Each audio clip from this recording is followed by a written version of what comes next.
Today we're going to be looking at a poem from the Love and Relationships cluster. We're going to be looking at Sonnet 29 by Elizabeth Barrett Browning. I find this poem really bizarre. Now, this poem is about a female speaker who is desperate, borderline obsessive for her lover to come and visit her. So she is writing about the passion and the longing she feels to see him. Let's read it. I think of thee.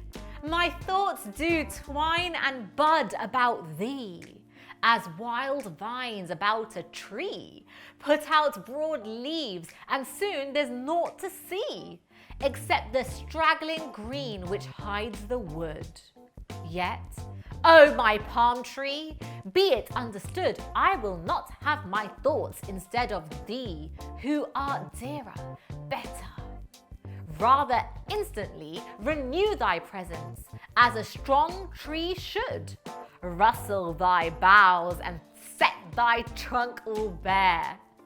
And let these bands of greenery which ensphere thee drop heavily down, burst, shattered everywhere.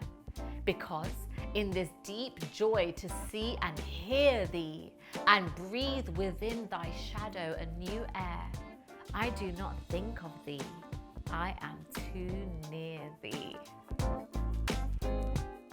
I am aware that this poem is a little bit confusing. It's kind of hard to figure out what she's actually talking about. So I'm going to take you through bit by bit, explain what she's actually saying, and along the way I'm going to try and find a couple of juicy quotations for you.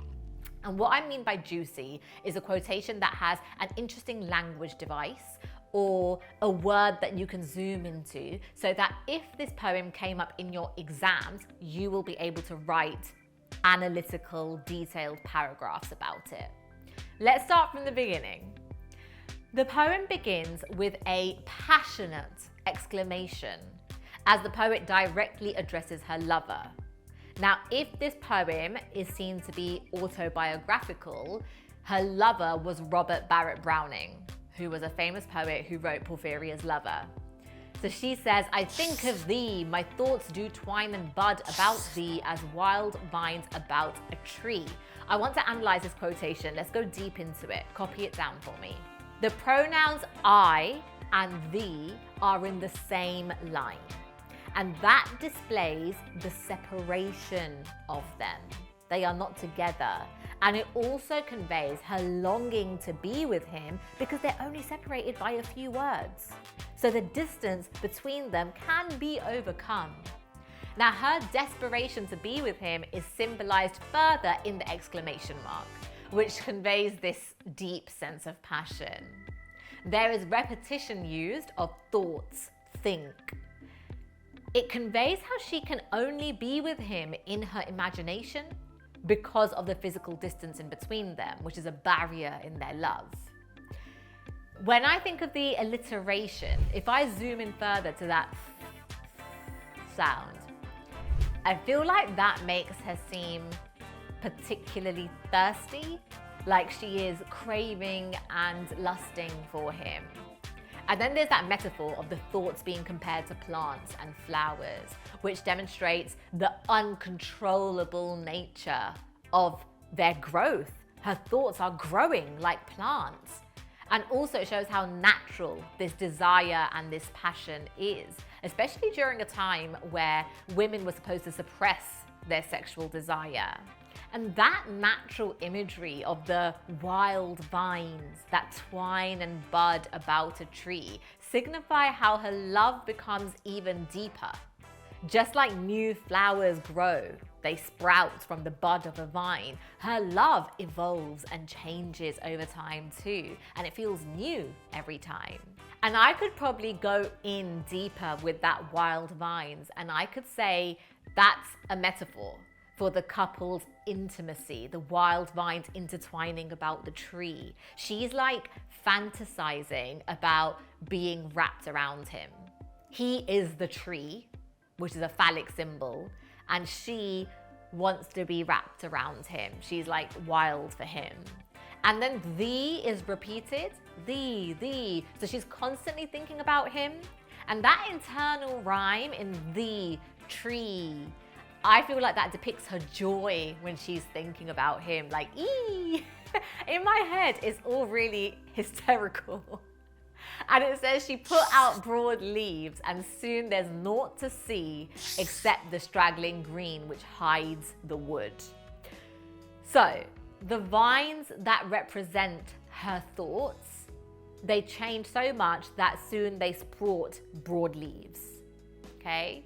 So we've got broad leaves, and those leaves completely engulf and cover the tree that represents her lover. So it suggests how her love and her desire for him has grown out of control, and it's stopping her from seeing anything else but him. She can't see any rational thing anymore. She can't see anything in the real world anymore.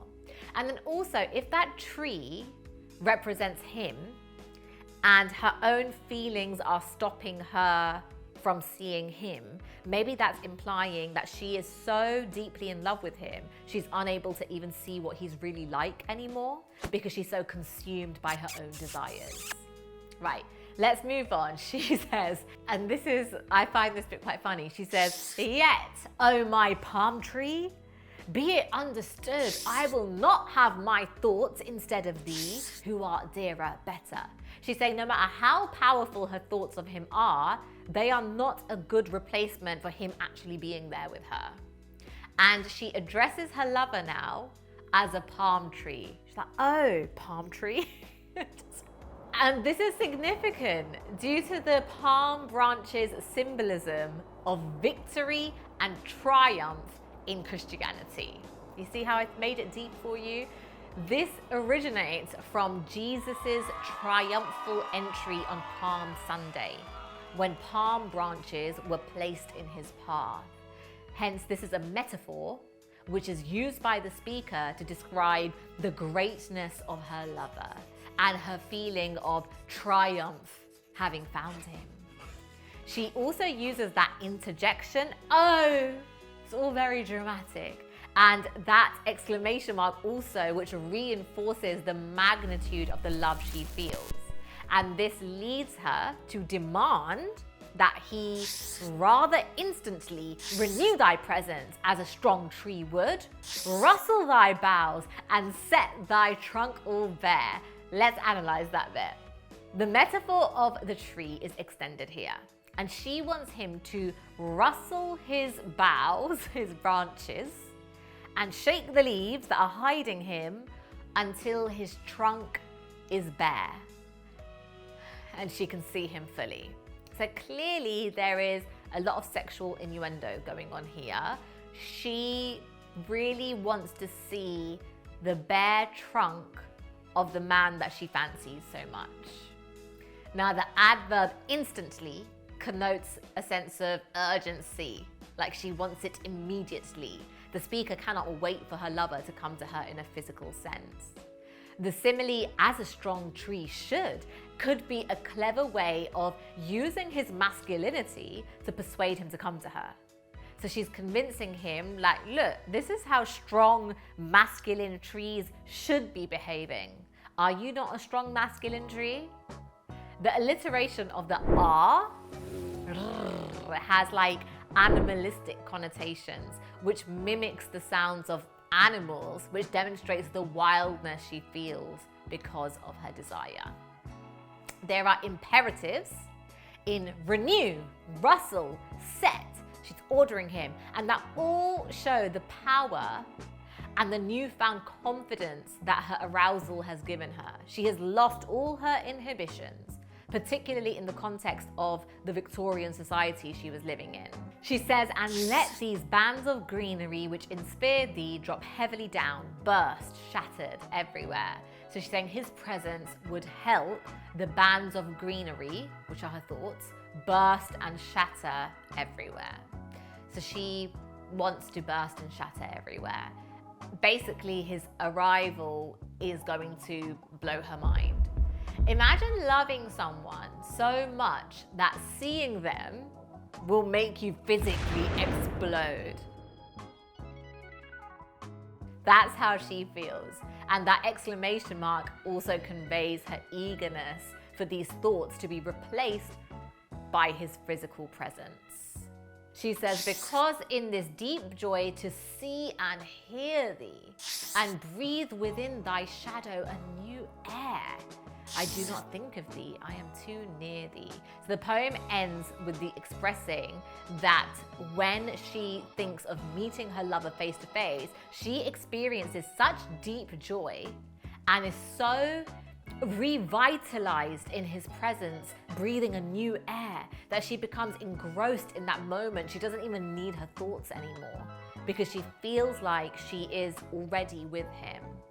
So when she says the quotation, I do not think of thee, it's the opposite of the opening line of the poem, I think of thee. And that could show that the thought of being with him has satisfied her. Almost like the relief one feels after sexual intimacy. Her imagination is so vivid that she transcends from her thoughts and actually believes she is near him. Now, structurally, the poem is written in the form of a sonnet, and that is traditionally a poem about love. However, the consistent use of enjambment and caesura highlights her inability to control her thoughts. They are just pouring out all over the place onto the page. And that's that. That is your analysis of language, looking at some really interesting quotation and also looking at some structural devices. However, in your exam, you need to do a little bit more.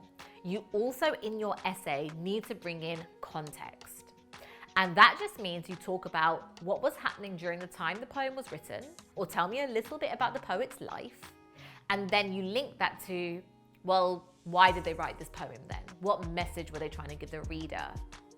Some interesting context points for Sonnet 29 are: Elizabeth Barrett Browning suffered ill health for much of her life. She had an overbearing father who refused permission for any of his daughters to get married. She was a very successful and famous poet in her lifetime, and she enjoyed quite a celebrity status. Now, Robert Browning was actually a fan, and he started writing letters to Elizabeth. So she wrote this poem while she was courting him, dating him, and it's thought to be written about him. The poem was published in a collection of 44 sonnets called Sonnets from the Portuguese, which are all thought to be written for him. Now, eventually, the two of them eloped. They ran away and they got married.